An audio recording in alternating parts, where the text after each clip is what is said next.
देता है। जय जगन्नाथ, जय जगन्नाथ, जय जगन्नाथ।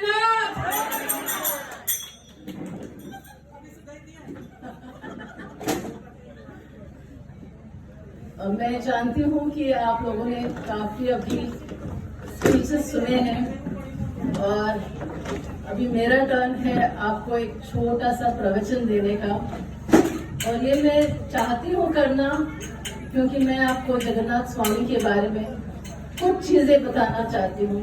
शायद आप मुझसे ज्यादा अच्छी तरह से जानते हो इसको, लेकिन जैसे एक निर्माण ने कहा था कि हम सब जानते हैं लेकिन हमको याद दिलाना जरूरी पड़ता है। तो इसी नोट पे मैं शुरू करती हूँ। एक तो मैं आप सबका धन्यवाद करती हूँ कि जगन्नाथ स्वामी के एक बुलावे पे आप यहाँ पे आए और अब सुबह से आप हमारा कीर्तन भजन पता नहीं क्या क्या झेल रहे हो और अब हमारा प्रवचन झेलने के लिए भी तैयार हो गए हैं। आज हम दो विषय पे चिंतन करेंगे, एक तो जगन्नाथ भगवान का रूप और दूसरा भक्ति की शक्ति। तो जगन्नाथ भगवान ने प्रकट होने की कहानी तो आप सब जानते हो ना। तो जगन्नाथ भगवान कैसे प्रकट हुए? राजा इंद्रयन जो मालवा के राजा थे, उन्होंने इच्छा प्रकट की थी कि उनको ऐसे तीर्थ स्थान जाना है जहां वो भगवान को अपनी आंखों से देखे। उसके हिसाब से राजपुरोहित ने सब तीर्थ यात्रियों को बुला लिया और उनसे पूछ लिया कि सबसे अच्छा सुंदर तीर्थ कौन सा है जहाँ पे राजा भगवान को खुद अपनी आंखों से देखे। तो उसमें एक तीर्थ यात्री ने उड़ीसा, भारतवर्ष में उड़ीसा का वर्णन किया और उन्होंने कहा कि एक नीला पर्वत है जहाँ पे एक सुंदर कुंड है और कुंड के पास एक विष्णु रूप है और वो आप साक्षात भगवान के रूप में है, तो आप साक्षात भगवान के रूप में को देख सकते हैं। तो राजा ने सोचा हाँ मैं चला जाऊंगा, लेकिन घना जंगल है। इस कारण राजा ने सोचा पहले मैं अपने भाई को भेज देता हूँ और उसके बाद मैं चला जाता हूँ। तो भाई ने नील माधव जी का रूप देख लिया और तभी उनको जो सबरी थे, सबर दीपक, तो जो उनका आश्रम में वो रुके थे, उन्होंने कहा कि राजा को नील माधव जी का दर्शन नहीं होगा। राजा को आते ही उनको यहाँ पे एक मंदिर बनवाना होगा और एक नया रूप उनको स्थापित करना होगा। तो यहाँ से शुरू होती है भगवान जगन्नाथ जी की आने की प्रकट होने की कहानी। तो राजा जी आए, वो नील माधव तक पहुंचे और उन्होंने देखा कि नील माधव नहीं है, तो बहुत ज्यादा ही वो निराश हो गए और निराश होने के कारण उन्होंने वो उपवास के लिए बैठ गए और उपवास में उन्होंने भगवान को बोला बताइए मुझे मैंने क्या गलत किया कि मैं ये दर्शन नहीं कर पाया। तो उस टाइम पे भगवान ने उनको बोला कि आपने कुछ गलत नहीं किया, आप समुद्र किनारे जाइए, वहां पे आपको एक दारू मिलेगा और उस दारू पर एक शंख होगा जिसकी आपको मूर्ति बना के पूजना है। उसके हिसाब से राजा ने ये दारू लाया, लेकिन कोई भी मूर्तिकार उसकी मूर्ति नहीं बना पाया। तो एक बुजुर्ग आदमी आया और उन्होंने कहा कि मैं बनाता हूँ, लेकिन आप पहले मंदिर बनवाओ और मुझे कोई नहीं देखना चाहिए बनाते हुए। तो राजा ने मान लिया। राजा ने कहा ठीक है मैं मंदिर बना देता हूँ। तो उन्होंने वो अंतरकुड़ी बनाई और ये बुजुर्ग कारीगर काम पे लग गया। ये बुजुर्ग कारीगर कोई और नहीं था, विश्वकर्मा जी थे, जिन्होंने ये जगन्नाथ जी का ये स्वरूप बनाना शुरू किया। लेकिन रानी पद्मावती को शक था, कितने दिन हो गए ये कारीगर अंदर काम कर रहा है, बाहर ही नहीं आ रहा है, पता नहीं क्या हो गया है, पता नहीं खाना खाया या नहीं। इस चिंता में रानी ने राजा को फोर्स करके वो दरवाजा खुलवा दिया, और जैसे ही दरवाजा खोला तो उन्होंने देखा कि कोई और नहीं था, सिर्फ एक अधूरी मूर्ति थी। अब राजा थोड़ा सा टेंशन में आ गया कि ये अधूरी मूर्ति अभी हमने अपशकुन कर दिया, ये अधूरी मूर्ति कैसी पूजी जाए। तो भगवान ने सपने में आके कहा कि यही रूप है जिसको आपने पूछना है। आप अभी देखिए कि भगवान का रूप इतना सुंदर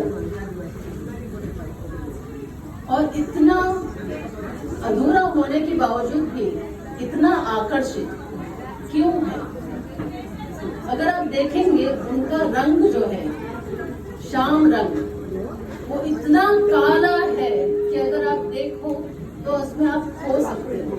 तो वो शून्य का प्रतीक है। उनकी खुली बाहें जो है, जो हमें दिखाई पड़ती है, वो हमसे क्या कहती है? वो हमें बुलाती है, अपने आप में समाने के लिए बुलाती है। अगर आप उनकी आंखों में देखें, उनकी बड़ी बड़ी आंखें, आपने कभी सोचा है आपकी आंखें कब इतनी बड़ी हो जाती हैं?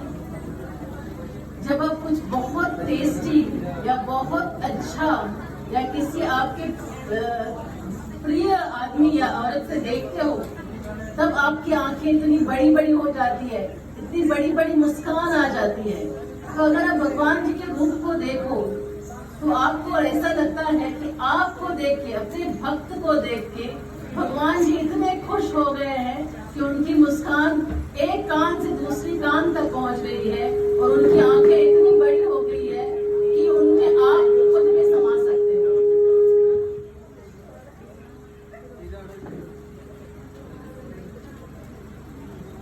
दूसरी बात, अगर हम ध्यान से भगवान को देखें तो उनके हाथों में हथेलियां नहीं है। कभी आपने सोचा कि इस भगवान के रूप में हाथ में हथेलियां क्यों नहीं है? हथेलियां इस बात के लिए नहीं है क्योंकि जो जगन्नाथ भगवान है वो चाहते हैं कि हम सब स्वावलंबी बने। अगर भगवान का हाथ होगा तो हम सब उन पे अवलंबन होंगे। और भगवान जगन्नाथ पर्टिकुलरली इतने दयालु है कि आप कुछ आंख बंद करके मांग लो तो वो इमीडिएटली दे देते हैं। इस कारण भगवान ने अपनी हथेलियां नहीं रखी है ताकि आप लोग स्वावलंबी बन जाएं। अभी एक स्पीकर बोल रहे थे कि वो मेंटली चैलेंज बच्चों को हेल्प करते हैं, जो अपंग ये कर्ण बधिर है उनको हेल्प करते हैं, जो ब्लाइंड है उनको हेल्प करते हैं। तो ये जो भगवान का रूप है ये उन लोगों को भी रिप्रेजेंट करता है जो हमारे तरह पूर्ण रूप से कंप्लीट नहीं है, जो हैंडीकैप है, जो उनको जो दिव्यांग, अभी जो हम शब्द इस्तेमाल करते हैं वो दिव्यांग लोग हैं, उनका स्वरूप है। और ये शब्द दिव्यांग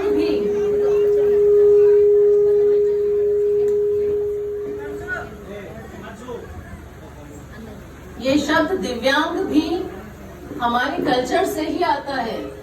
पहले हम विकलांग कहते थे, लेकिन अभी प्राइम मिनिस्टर ने उनको दिव्यांग कहा गया है, क्योंकि जो हमारे इस भगवान का रूप भी है वो भी एक दिव्यांग रूप है।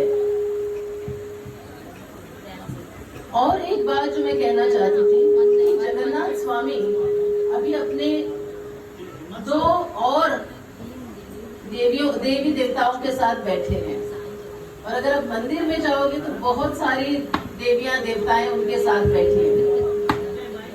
एक तो सुभद्रा मैया है जो पीले रंग में है, और बलभद्र जी है जो सफेद रंग में है, और सुदर्शन जी है जो लाल रंग में है। तो आपको कुछ स्ट्राइक हो रहा है? जगन्नाथ जी काले रंग में है, सुभद्रा जी पीले रंग में है, बलभद्र जी सफेद रंग में है, और सुदर्शन जी लाल रंग में है। जब हम कहते हैं कि वो जगत के स्वामी हैं। तो अगर आप ध्यान से अपने आप मंथन करेंगे तो आप देखेंगे कि दुनिया के हर भाग में अलग अलग रंगों के लोग आते हैं।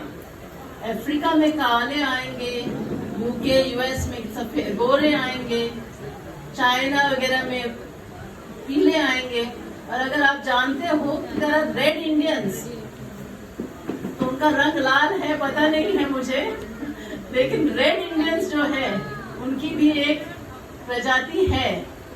तो इससे ये पता चलता है कि जिसने भी ये पहले मूर्ति का स्वरूप बनाया है, ये इतना सोच समझ के बनाया है कि जगत के स्वामी को कैसा होना चाहिए। जगत के स्वामी को हर एक अपने आप को उसमें आइडेंटिफाई कर सके। जगत का कोई भी आदमी आए तो वो अपने आप को उस किसी रूप में देख सके। इसके लिए ये 4 मूर्तियां साथ में लगाई गई हैं। और काले रंग का और एक प्रतीक है जो है ब्रह्मांड, द फिनोमिनल यूनिवर्स। तो जगन्नाथ जी इस फिनोमिनल यूनिवर्स के रंग में आते हैं और सुभद्रा जी क्रिएटिव एनर्जी के रूप में आती है, जो ऊर्जा है। और सफेद रंग एक महान ब्रह्मांड का प्रतीक है। तो ये जो तीनों साथ में 3 कलर्स का जो कॉम्बिनेशन है और 4 कलर्स का आई से, ये सब हमारे जगत के लोगों का ही कॉम्बिनेशन है।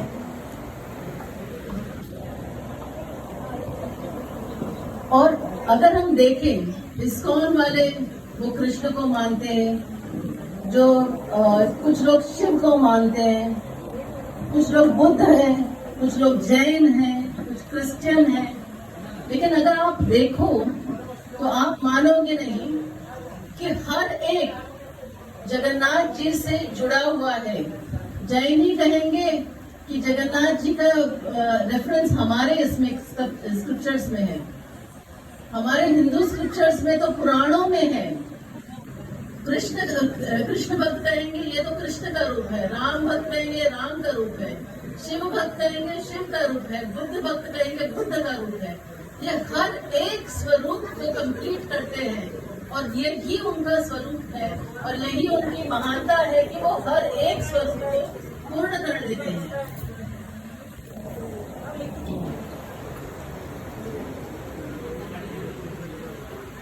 तो इस जगन्नाथ जी का नारायण रूप, जो भी उनका रूप हो, जैसे हम सब बैठे हुए हैं और मेरा नाम आशा है, इनका नाम सुमन है, उनका नाम लक्ष्मी है, हम तीनों औरतें हैं लेकिन हम अलग अलग हैं। तो ऐसे ही भगवान अलग अलग नाम से है। जैसे कृष्ण भगवान अलग नाम से है, राम भगवान अलग नाम और रूप में है, वैसे ही जगन्नाथ जी में नारायण रूप है जो मूर्ति रूप में है। और मूर्ति रूप में वे एक पुरुष रूप में सामने आते हैं। हालांकि देव का कोई लिंग नहीं होता है, लेकिन जैसे वो रहते हैं वो ऐसा लगता है जैसे सच में ही हमारे साथ कोई रहता है। जब अवतार आया था, राम अवतार था, कृष्ण अवतार था, तो वो एक्चुअल ह्यूमन बींग्स थे। लेकिन ये कोई अवतार नहीं है, ये मूर्ति रूप में ही हमारे साथ रहते हैं, जैसे कि वो एक मनुष्य रूप है। और इससे हम आते हैं भक्ति, इससे हम आते हैं भक्ति की शक्ति। और ये भक्ति की शक्ति के लिए मैं आपको एक अच्छी सी कहानी सुनाना चाहती हूँ। एक अर्जुन मिश्र नाम के एक पांडा थे जो पुरी में रहते थे। वो रोज भगवत गीता पढ़ते थे और उनका भिक्षा गली गली जाके भिक्षा मांग के अपना जीवन चलाते थे। और बारिश के मौसम में पूरा 1 हफ्ता बारिश हुई, घर में से पूरा राशन खत्म हो गया। लेकिन अर्जुन मिश्रा का भाव खत्म नहीं हुआ। वो मजे में भगवत गीता पढ़ते और जगन्नाथ जी की पूजा करते। उनकी पत्नी उससे बहुत त्रस्त थी।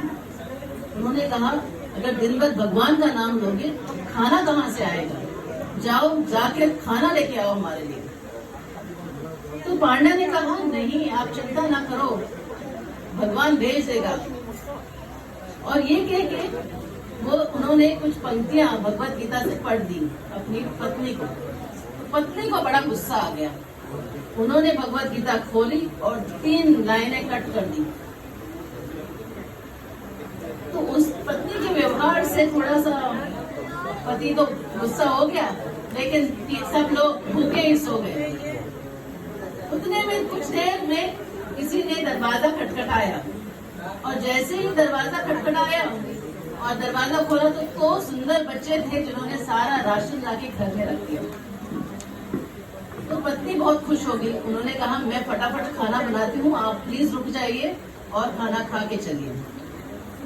लेकिन उनमें से एक जो बच्चा था, थोड़ा सांवला था, उसने कहा कि नहीं माता जी, मेरी जबान कटी हुई है तो मैं नहीं खा पाऊंगा। और जो सुंदर गोरा लड़का था, उसने कहा मेरा दोस्त नहीं खा पाएगा तो मैं भी नहीं खा पाऊंगा, और दोनों निकल गए। जैसे ही पत्नी ने पति को ये कहानी बताई, वो समझ गए कि जगन्नाथ भगवान बलभद्र भगवान के साथ उनके घर आके पूरा राशन देके। ये है भक्ति की शक्ति। ये मंदिर आपसे बनता है, कोई और बाहर से आके इस मंदिर को भव्य नहीं बना सकता। कितना भी कंट्रीब्यूशन दोगे तो भी भव्य नहीं बन सकता। अगर आप भक्ति करोगे, उसमें जो शक्ति है उसको आप इमेजिन भी नहीं कर सकते। अगर आप भक्ति से कुछ भी यहाँ करोगे तो ये भव्य बन जाएगा। आपसे यही प्रार्थना है कि एक आज ही दिन नहीं, हर संडे जिस दिन आपको मन चाहे आ जाइए, मंदिर में आ जाइए और भगवान का दर्शन लीजिए। जय जगन्नाथ। मैडम हर संडे क्यों आएंगे? डेली आना चाहिए। बोला ना, डेली आ जाइए। हर संडे बोला। धन्यवाद आशा देसाई मैडम को धन्यवाद। बर्तमान आम सांस्कृतिक कार्यक्रम आरंभ करवा।